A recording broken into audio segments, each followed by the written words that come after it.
Olá, muito boa tarde, você internauta que nos acompanha aqui do site Notícias Agrícolas. Estamos de volta com os nossos boletins e hoje, quarta-feira, para falar sobre o mercado do petróleo. O mercado do petróleo que mais uma vez recua, cerca de 2% no WTI e um pouquinho mais de 1,5% no Brent.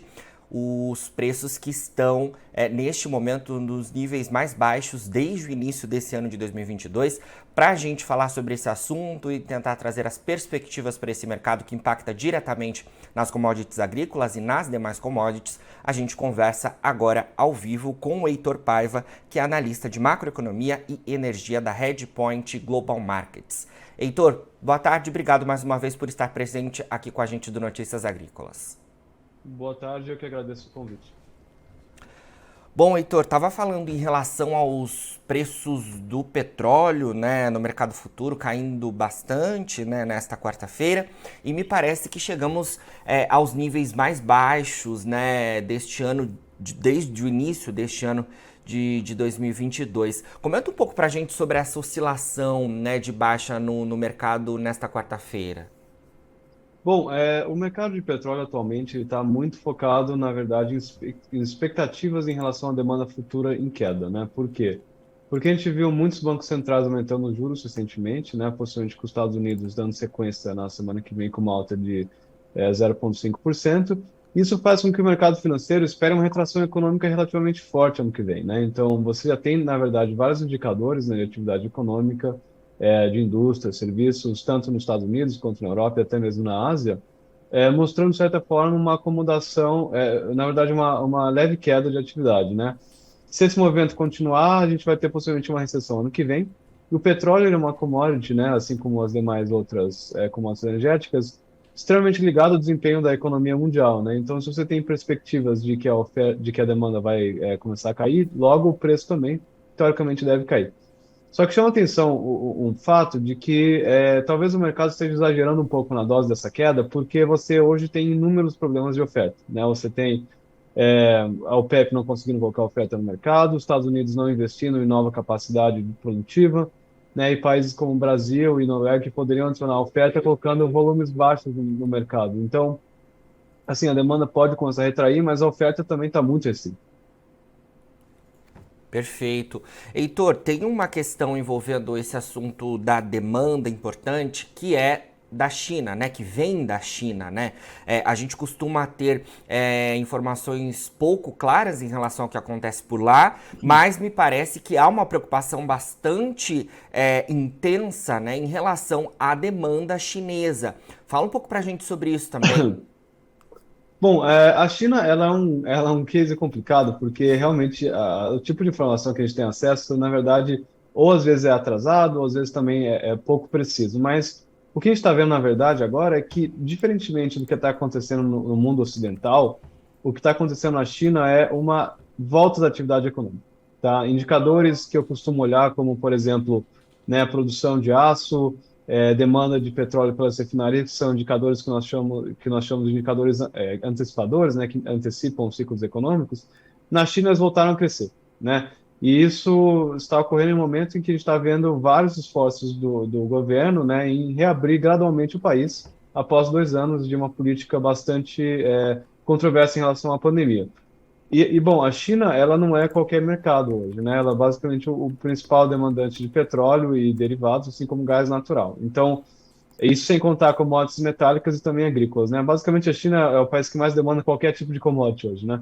Então, ver a China, na verdade, reabrindo agora, ela coloca um ânimo no mercado, né? De que talvez esse pessimismo todo que a gente esteja vendo não esteja tão em linha com os fundamentos de demanda, à medida que, se a China voltar, por exemplo, a uma normalidade, isso implicaria um crescimento de quase 1 milhão de barris por dia na demanda global de petróleo, né? E a pergunta fica, em um momento em que você está tendo restrição de oferta, agora, principalmente, né, com a restrição ao teto do petróleo russo, é meio complicado de ver o mercado caindo tanto, porque o cenário para frente é de uma China voltando ao mercado, com restrições de oferta cada vez maiores.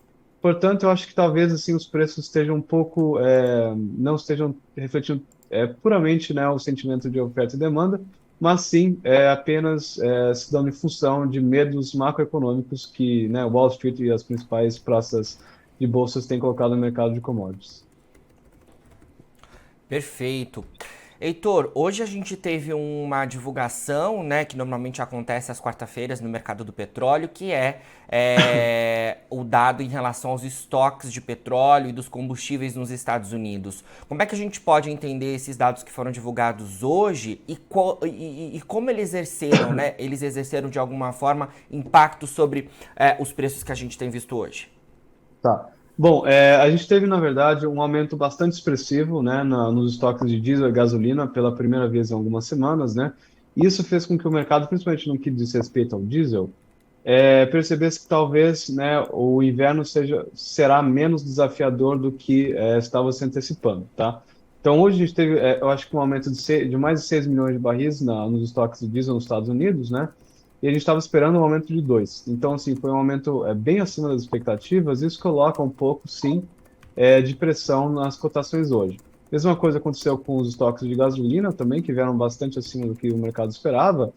E muitos entendem isso como, na verdade, um reflexo de desaceleração da demanda, tá? Mas, assim, por mais que, de fato, a gente tenha caído em questão de demanda essa semana, principalmente de gasolina nos Estados Unidos, tem que se colocar em perspectiva o fato de que você teve pela primeira vez em muitas semanas um aumento das importações para os Estados Unidos, né? Então, assim, você teve uma relativa queda, uma pequena queda na demanda, mas um aumento bastante expressivo nas importações. Então, isso explica o aumento dos estoques de derivados essa semana. Só que, diferentemente dos derivados, a gente teve, na verdade, uma queda muito grande, né, nos estoques de petróleo. O mercado estava esperando, né, uma queda de 3 milhões de barris e veio uma queda de 5. E, assim, petróleo é o que coloca basicamente o combustível das refinarias, que estão demandando bastante petróleo, estão com uma faixa de utilização bastante alta no mundo inteiro, e ver estoques de petróleo caindo não é um bom sinal. Então, demanda justamente, né, demonstra uma demanda forte e também suporta a visão de que os preços não estão em linha com os fundamentos atualmente. Certo. Bom, Heitor, um outro ponto que eu queria trazer para nossa conversa é em relação a esse recente, né, anúncio por parte da União Europeia de um teto, né, ao preço do petróleo russo. Como é que isso também impacta o mercado? Como é que vocês da Redpoint têm visto esse cenário? Bom, essa medida ela é uma medida bastante controversa porque ela foi tomada por um grupo seleto de países, né, que outros países, né, adotem essa medida. Basicamente foi o G7 querendo que o mundo inteiro seguisse a medida de colocar um teto de $60 no preço do petróleo russo, né? Então já começa com esse problema, com essa incerteza de que, bom, será que o mundo vai seguir essa regra? Será que não vai? Mas tem um problema. Quem não seguir essa regra, né, quem não seguir essa regra não pode fretar navios europeus e nem muito menos ter acesso ao mercado de seguros, né, de cargas marítimas, que basicamente quem oferece no mundo atualmente é a Europa. Então, assim, a Europa domina esses dois mercados, então ela tem um poder para forçar, né, forçar os países a seguirem esse teto de preço, porque se eles não seguirem, eles não vão ter acesso a frete nem seguro, né? E ninguém faz operação hoje no mercado de petróleo sem essas duas variáveis. Só que ao mesmo tempo que você tem a Europa querendo colocar um teto, a Rússia ontem falou que está querendo colocar um piso, então ela também não quer vender o petróleo abaixo de $70 possivelmente, né? Enquanto que o teto é de 60. Então o mercado está bastante incerto em relação a isso, porque se a Rússia se recusar a vender, talvez a gente comece a perder oferta, né? Isso sem contar os efeitos cascata que começam a ter no mercado, porque essa semana mesmo a Turquia começou a monitorar discricionariamente vários petroleiros que passam pelo Estreito de Bósforo, né? Para ver se os navios estão em compliance com essas novas legislações. Só que isso tem feito uma fila bastante grande de petroleiros lá. A gente tem mais de 19 petroleiros parados hoje no Estreito, querendo sair com petróleo, só que não conseguem, né? E a gente tem quase 20 milhões de barris parados lá. Se isso começar a sair do controle, a gente vai ter mais uma disrupção de oferta, né? O que é bastante preocupante no mercado. Então, assim, está no início desse mecanismo de preço, ninguém sabe exatamente como que vai ser, né? Porque foi pouco transparente, foi uma decisão tomada de uma forma bastante rápida e ainda precisa de esclarecimentos adicionais. Mas, a princípio, tudo indica que a gente pode ter, sim, perda de oferta no mercado em função dessa decisão. Heitor, vamos falar também em relação, vi até uma divulgação sua, em relação a essa indicação de problemas logísticos no mercado do petróleo, como é que isso também pode ser uma atenção quando a gente fala em termos de oferta disponível no mercado, que inclusive você pontuou, né? As questões relacionadas à macroeconomia estão se sobressaindo a essa atenção, né? À oferta e também a possível retomada da demanda chinesa. Isso, eu acho que assim, o problema desse mecanismo de preço ao petróleo russo é que, além disso, você tem o fato de que países europeus não podem comprar, em hipótese alguma, commodities energéticas da Rússia. Então, o que as refinarias da Europa estão fazendo? Que são muitas, né? Estão comprando petróleo em localidades mais longe, né? Porque, assim, normalmente eles compravam da Rússia, era uma viagem de 10 dias de petroleiro, sabe? Do Mar Negro até Roterdã, 10 dias. Só que agora, para você comprar, por exemplo, do Oriente Médio para a Europa, você tem um percurso que demora pelo menos 30 dias. Isso sem contar da costa do Golfo dos Estados Unidos. Então, para você pegar a mesma quantidade de petróleo no mercado, você está tendo que tomar muito mais tempo para levar essa commodity de um lugar para o outro. Isso está causando um problema no mercado de petroleiros, porque é um mercado que tem uma oferta bastante rígida, ela não aumenta muito, né? É difícil de aumentar porque envolve muito capital, envolve muito tempo de construção, e como reflexo, está vendo as taxas de frete de petróleo e derivados assim aumentarem de uma forma bastante expressiva, né, no mercado. Então, isso denota, sim, um problema de oferta que está acontecendo, que está sendo gestado pela decisão da Europa em não comprar mais petróleo russo, que está basicamente forçando refinarias a terem que comprar petróleo em localidades bastante, né, distantes, o que, obviamente, está apertando o mercado de petróleo. Então, o problema logístico do mercado, ele é um problema bastante considerável porque ele afeta a oferta, né? E a gente já vinha de uma oferta em disrupção desde a pandemia, tanto pelo OPEP, tanto pelos Estados Unidos, tanto pela própria pressão ambiental, né, que você tem em cima das companhias de petróleo atualmente.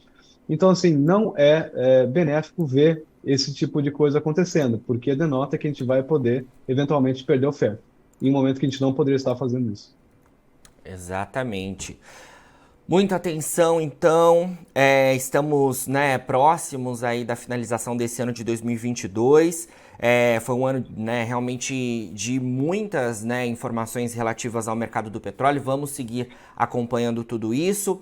Sempre que tiver novidades aí da Redpoint, pode contar com a gente por aqui. Obrigado mais uma vez pela sua entrevista, Heitor. Perfeito, obrigado, Jonatas. Boa tarde a você e a sua equipe. Boa tarde. Falamos aí então com Heitor Paiva, analista de macroeconomia e energia da Redpoint Global Markets. Agora, na finalização dos nossos boletins, você fica com as nossas redes sociais. Siga a gente por lá para se manter atualizado sobre todas as informações do agronegócio brasileiro. A gente fica por aqui, mas daqui a pouquinho tem mais boletins ao vivo. Fica por aí, a gente se vê.